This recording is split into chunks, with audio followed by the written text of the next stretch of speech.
Bom, começando aqui mais uma edição do podcast, como sempre só lembrando, que todas as informações ditas aqui são apenas conjecturas baseadas em informações públicas e não se configuram como qualquer tipo de recomendação de investimento. Bom, primeiro, depois de um longo período aí sem gravações, estou gravando uma edição aqui hoje.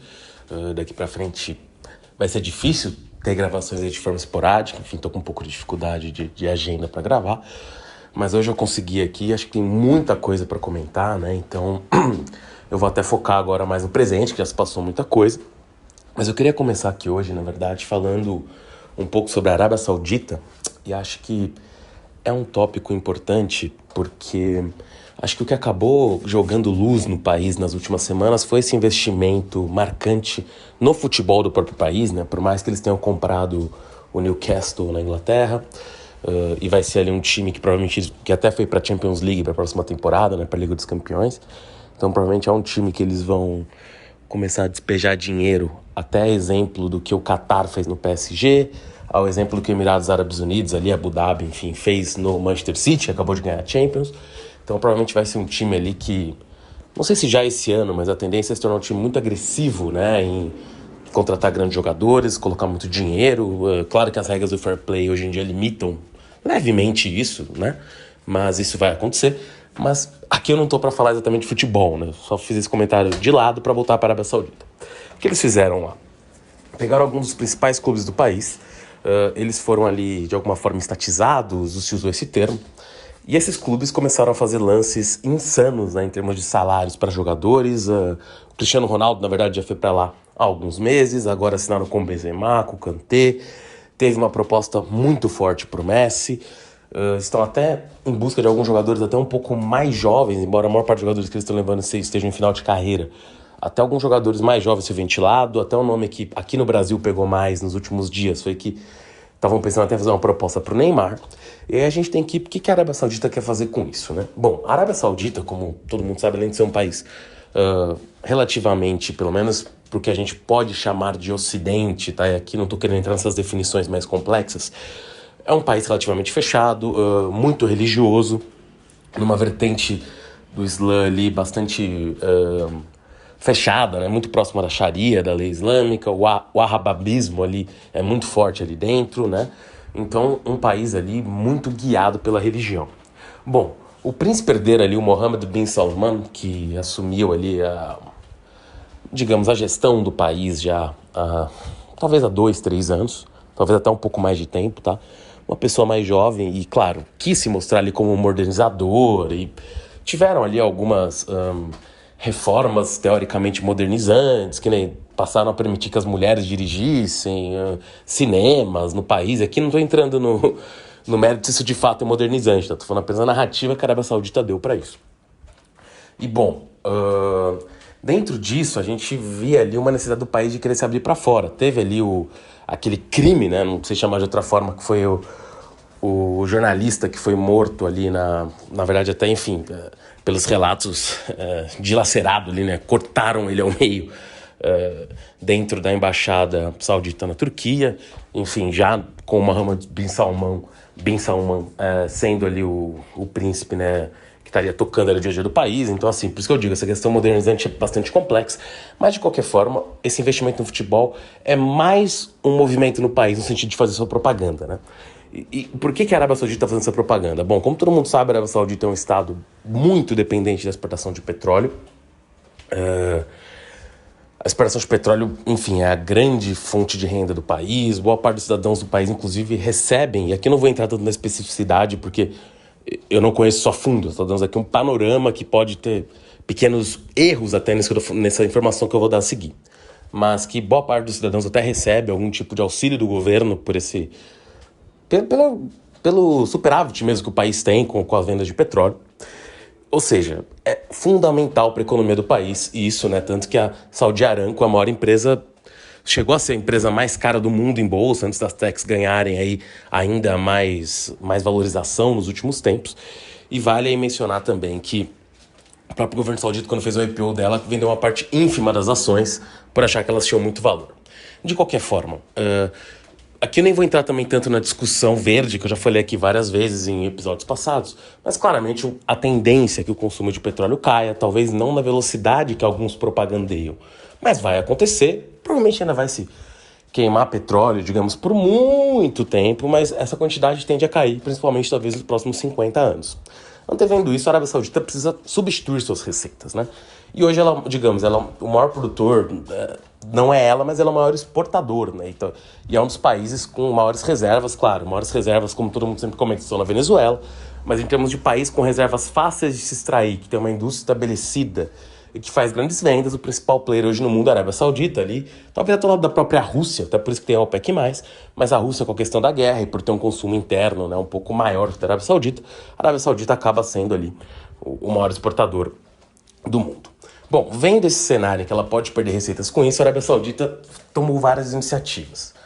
Uma delas foi investir em várias empresas de tecnologia, inclusive no Vision Fund, que é o fundo do SoftBank, que teve massivas perdas aí recentemente, mas que entrou na onda tech ali, investindo em diversas empresas. Investiram também diretamente, por exemplo, na Uber, por exemplo. O governo saudita tinha tanto participação via Vision Fund, né, que é esse fundo do SoftBank, quanto investimento direto na Uber. Eles, por exemplo, via Vision Fund, têm investimentos no TikTok, e na ByteDance, na verdade, que é a dona do TikTok, tem investimento em diversas empresas tech que a gente nem imagina. Eles também investiram, antes de investir no futebol, investiram no golfe, criando uma liga concorrente da PGA, né, que era a principal liga ali americana, enfim, mas que do mundo, digamos, que ela ocorria em mais de um local. E criaram uma liga concorrente e agora está se fundindo com a antiga liga dominante, ou seja, eles acabaram conseguindo tomar o mercado de golfe, digamos assim.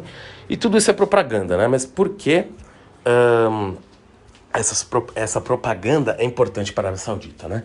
Bom, até pela localização, claro que ela quer desenvolver outras indústrias, mas boa parte do dinheiro também que ela quer colocar é transformar Riad num centro de negócios e um centro tech, digamos assim. Óbvio que isso é muito difícil, mas com essa coisa do mundo de trabalho à distância, por exemplo, um local que fez essa tentativa que a Arábia Saudita está fazendo agora e foi relativamente bem sucedido, claro que em outra escala e outra coisa, foi os Emirados Árabes Unidos, em especial Abu Dhabi, né? Então, assim, o que Riad quer fazer é isso numa escala muito maior e tendo muito mais dinheiro, porque digamos que o bolso da Arábia Saudita é muito maior do que o bolso dos Emirados Árabes Unidos e até do que o bolso do Catar também, que fez toda essa propaganda via ali a Copa do Mundo e o PSG com Messi, Neymar, Mbappé e tudo mais. Então é uma propaganda geopolítica, mas é uma tentativa de levar estrangeiros para lá, principalmente estrangeiros que queiram começar novos negócios. E aí entra até uma questão, né, que não é muito dita, mas 41% da população saudita atualmente já é estrangeira. Então eles querem atrair ainda mais estrangeiros, principalmente pessoas que têm a ideia de começar empresas, enfim, se associar com o Estado. Esse movimento também pode ser visto, por exemplo, uma grande preocupação que eles sempre tiveram foi com a alimentação, alimentos, que eles estão num país com uma parte relevante desértica, sem tanto acesso à água, então, a rios no caso, não quer dizer água doce. Então, por exemplo, e claro que tem rios lá, mas eu digo assim, não é um país tão fácil de você ter uma agricultura ou ter uma produção de alimentos regular.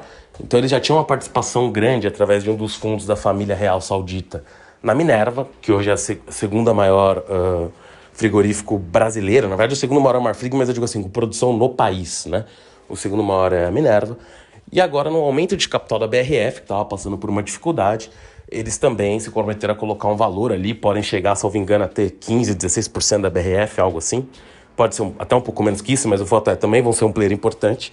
Obrigaram, inclusive, a BRF também que a BRF tem vendas muito fortes nos países islâmicos com a carne halal. Eles também colocaram ali que a BRF deveria ser obrigada a levar parte das operações para a própria Arábia Saudita, uma questão ali de tanto investimento no próprio país quanto segurança alimentar.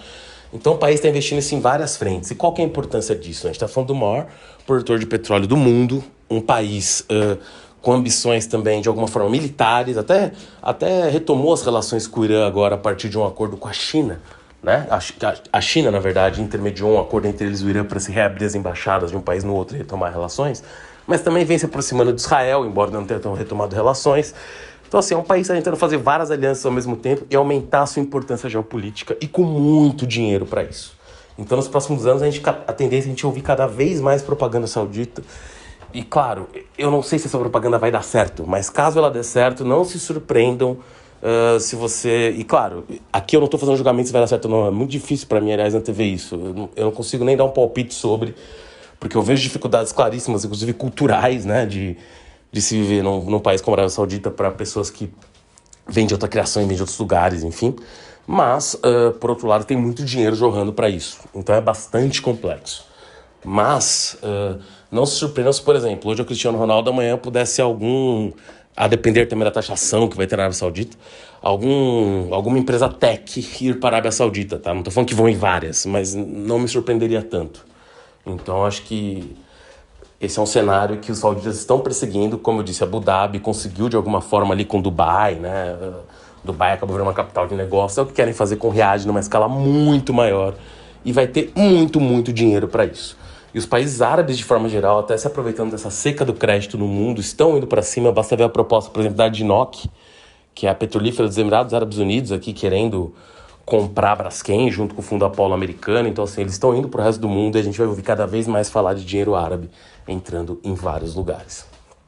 Continuando, acho que vale aqui mencionar sobre a China. Eu já vim aqui falando nesse podcast há muito tempo que eu acho que o governo chinês vem conseguindo, de alguma forma, levar a China, com o regime deles, enfim, economicamente para frente, mas eu via seríssimas preocupações por causa de questões populacionais, o tamanho do empréstimo das famílias, do desemprego entre os jovens. E eu vinha falando isso quem ouve aqui desde antes do Covid, embora eu falava, não, a China vai crescer, mas olha, tem problemas. É como eu digo, eu nunca gosto de falar a China tem um problema incontornável, muito longe disso. No entanto, os problemas da China começaram a chegar e agora o que eu falava aqui já há algum tempo está começando a aparecer nos jornais, né? Então, assim, ontem mesmo você viu em jornais brasileiros notícia, né? Digo assim, que na imprensa internacional, o jornal brasileiro comentando sobre o Xi assumindo ali, né? Que você tinha um desemprego muito grande entre os jovens, e até falando que os jovens tinham que se contentar com empregos mais simples, como voltar para o campo, ou trabalhos mais manuais. Aqui eu não estou querendo entrar no sentido de criticar ou avaliar essa situação muito a fundo, mas o fato é, a China tem um desemprego de quase 20% entre os jovens que muitas vezes gastaram muito mais dinheiro do que seus pais na educação. Então eles precisam de alguma forma ganhar um salário que justifique isso e querem ter trabalhos mais qualificados. Isso não está disponível na China, né? Nesse momento, ao menos. Claro que a China, como eu digo, é um país que está sempre... ainda tem um crescimento muito robusto, mas essa é uma dificuldade dessa qualificação para essa população desse tamanho. Um dos elementos que fazia a China crescer tanto era um excedente de população muito alto, que agora está começando a cair, porque já tem estimativas que em 2100 a população da China pode ser de 700 milhões, sendo que, em teoria, ela chegou a bater de 1.200 a 1.400, ou seja, poderia ser uma queda de quase 50%. Você tem ali até por causa da política de filho único que ocorreu lá atrás, como você tinha uma predileção das famílias, enfim, uma situação horrorosa, mas ocorreu. Por mais filhos homens, hoje isso é estatístico, né? E é numeral, não tem muita discussão. Você tem muito mais homens que mulheres na China. Então você tem ali talvez um excedente de 30, 40 milhões de homens que, teoricamente, tem 40 milhões de mulheres a menos. Então eles não têm com quem se casar, com quem constituir família. Que, claro, não estou entrando em outras formas de família, mas eu digo assim, matematicamente você tem essa disparidade. E, bom, isso tende a reduzir a população chinesa de forma expressiva, como eu comentei. E pós-pandemia, a China está começando agora a tomar medidas como cortar juros. O Xi ontem, inclusive, chamou as grandes empresas do país para tentar ajudar no crescimento. Ou seja, a China está vendo que vai ter problemas para crescer. O risco disso também tornar a China mais atuante internacionalmente, mais belicosa, é grande, tá? E os Estados Unidos também numa situação esquisita, que eu já vou falar um pouco sobre os Estados Unidos, mas numa situação não muito clara. Então, você pode ter uma China mais agressiva do que nos últimos tempos, que, como eu falei aqui, inclusive quem relacione isso, né, a guerra da Ucrânia e da Rússia, com problemas internos na Rússia, né, muitas mortes por Covid, se criou uma guerra. Então, eu acho que, claro, a invasão de Taiwan é mais complicada e a China me parece, até pela constituição do governo, enfim, por várias razões, enfim, apesar do Xi agora estar numa questão mais personalista, a China teve uma troca maior de figuras nos cargos de liderança nos últimos anos do que a Rússia, mas e parece ter uma estratégia um pouco mais de longo prazo, mas não ficaria surpreso não sei se uma tentativa de invasão em Taiwan, mas se forem feito medidas mais agressivas com relação a Taiwan e com relação a ilhas que eles disputam com os japoneses, com os coreanos, com o Vietnã.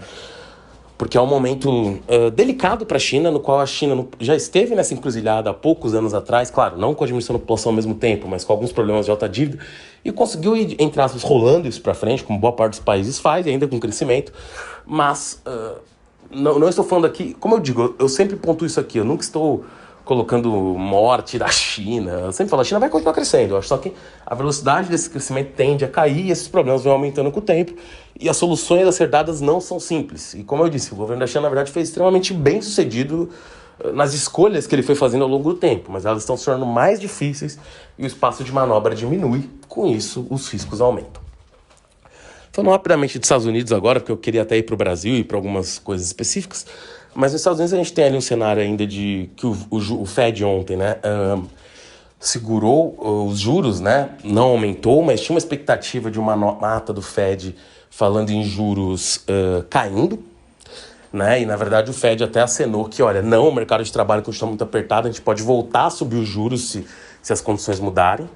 Hoje até veio uma notícia que o número de pedidos de auxílio-desemprego nos Estados Unidos veio acima do esperado, que de alguma forma, não muito acima do esperado, mas um pouco, o que de alguma forma é um sinal ali que o mercado de trabalho pode estar desaquecendo, mas acho que ainda é muito, como pode dizer, muito, é um dado separado, né? Não pode se pegar nisso, mas sim, a inflação americana começou a ceder, assim como a gente também vê no Brasil, é um sinal positivo.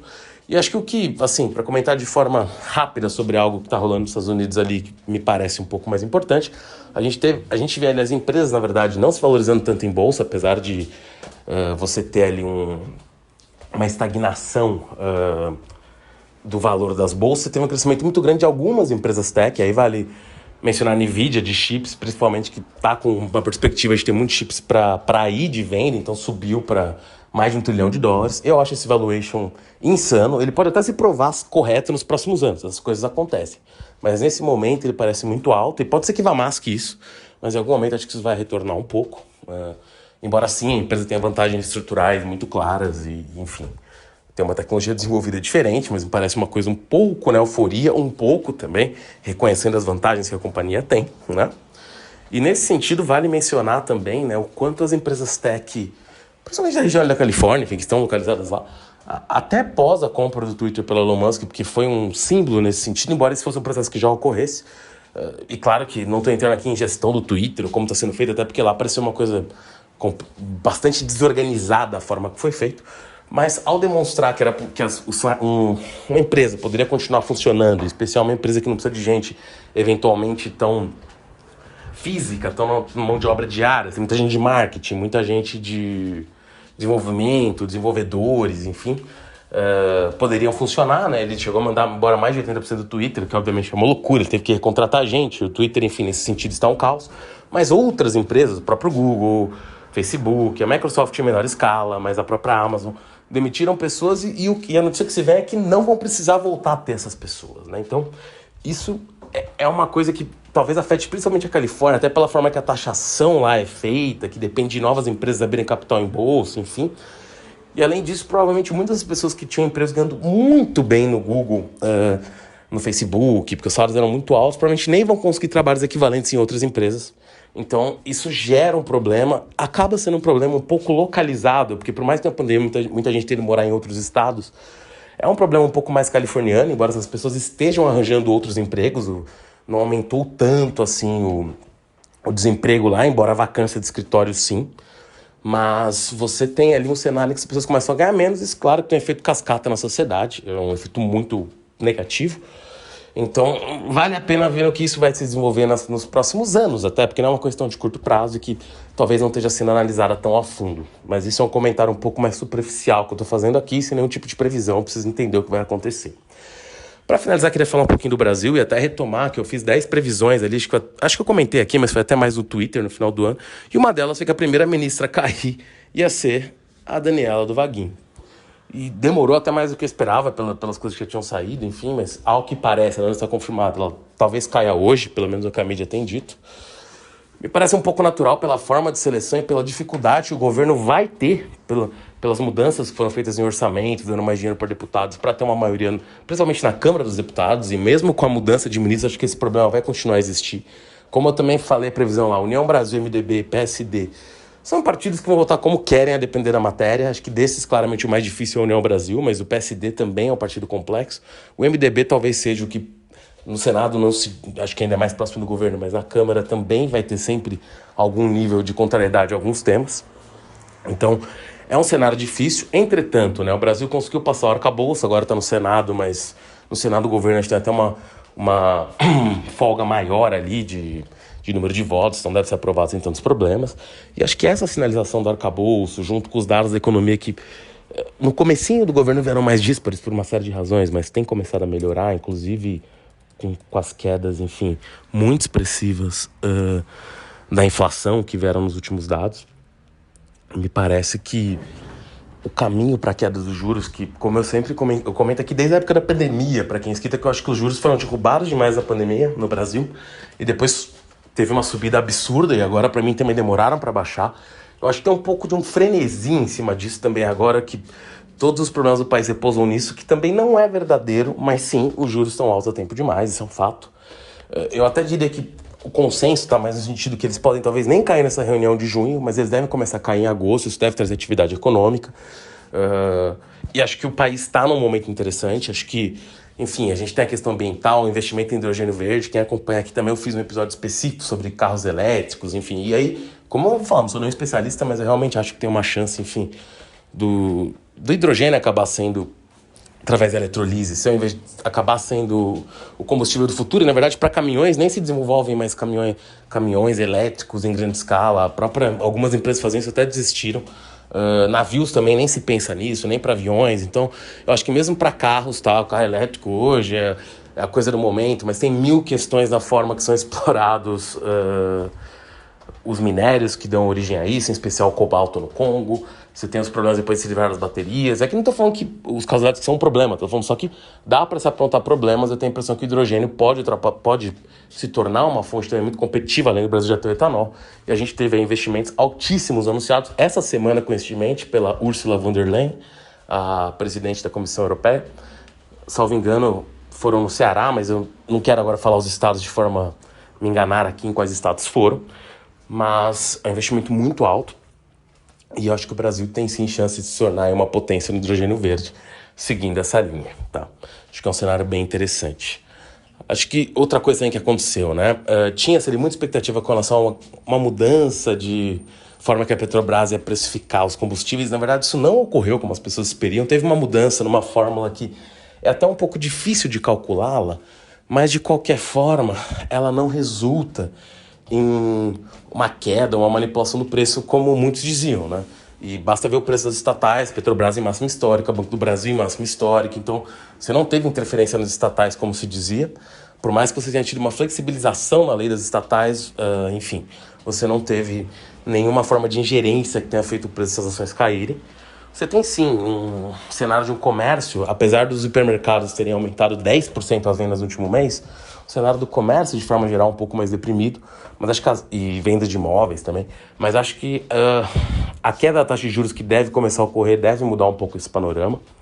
Então acho que a gente está num cenário interessante, tá? E aí eu acho que talvez o principal problema que possa vir a ter no futuro, realmente, já está uma coisa que eu também escrevi no Twitter, seria algum potencial embate ali entre executivo e principalmente Câmara dos Deputados, que poderia ocorrer, mas também me parece que isso vai continuar ocorrendo durante o mandato, o governo vai ter algumas derrotas na Câmara, está um pouco mais bem estabelecido no Senado, mas isso é a pressão ali para o governo, né, nesse curto prazo, para as coisas andarem.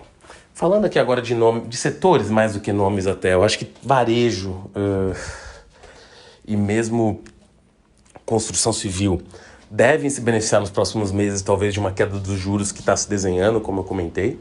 Isso pode ajudar bastante, essas empresas estão muito amassadas, ganharem valor na bolsa. Você tem também algumas outras empresas ganhando ali com a queda dos juros a partir da diminuição de sua dívida. Você também vê empresas que estavam muito depreciadas, começando a ter propostas, Braskem à frente aí, né? Braskem tem uma proposta do Adnoc junto com a Apollo, Teve uma proposta depois da Unipar, empresa brasileira. Hoje saiu a notícia que o Apollo e a ADNOC querem aumentar propostas deles pela Braskem, sendo que o governo, a Petrobras, como acionista, também poderia cobrir essa proposta. Então, assim, apesar de as notícias também dão indicação que o governo não quer vender sua participação, mas não necessariamente cobriria a proposta. Ele aceitaria ter outro sócio privado na Braskem. O grupo JF também, que é o Joesley e o Wesley ali, da JBS, também estão de olho no ativo. Eu diria até que eu esperaria uma proposta deles agressiva também nos próximos dias pela Braskem, na próxima semana, sei lá. Acho bem possível que isso ocorra. E isso só demonstra ali um certo aquecimento de novo, né, em fusões e aquisições. Você teve, por exemplo, também a oferta, né, da BRF de aumento de capital bem alta, mais de 4 bilhões, que Marfrig e o Salik, né, um fundo familiar saudita, honraram em pagar esses valores. Então, assim, você vê uma volta de algum nível de atividade econômica para compra e venda de empresas, é um sinal interessante. Você vê o agro ainda, de alguma forma, muito pujante, né? Enfim, cresceu 20 e tantos % em relação ao ano passado, então continua gerando muitas divisas ali em termos de exportação.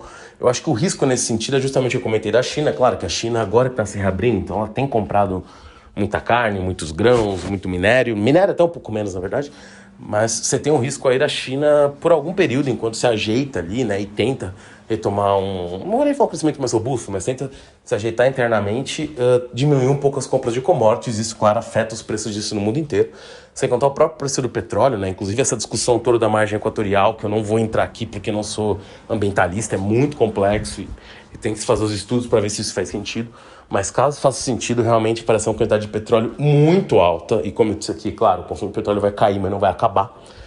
Então poderia ser sim também uma fonte de renda, desde que isso não crie problemas para o meio ambiente, que talvez nem seja possível explorar. Enfim, não cabe a mim aqui também fazer nenhum julgamento sobre isso.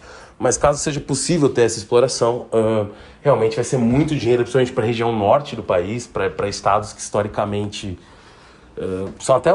Dá até para dizer isso, são até negligenciados pela União de alguma forma. Então poderia ser transformacional para a região e para o país ter outra propulsão desse nível.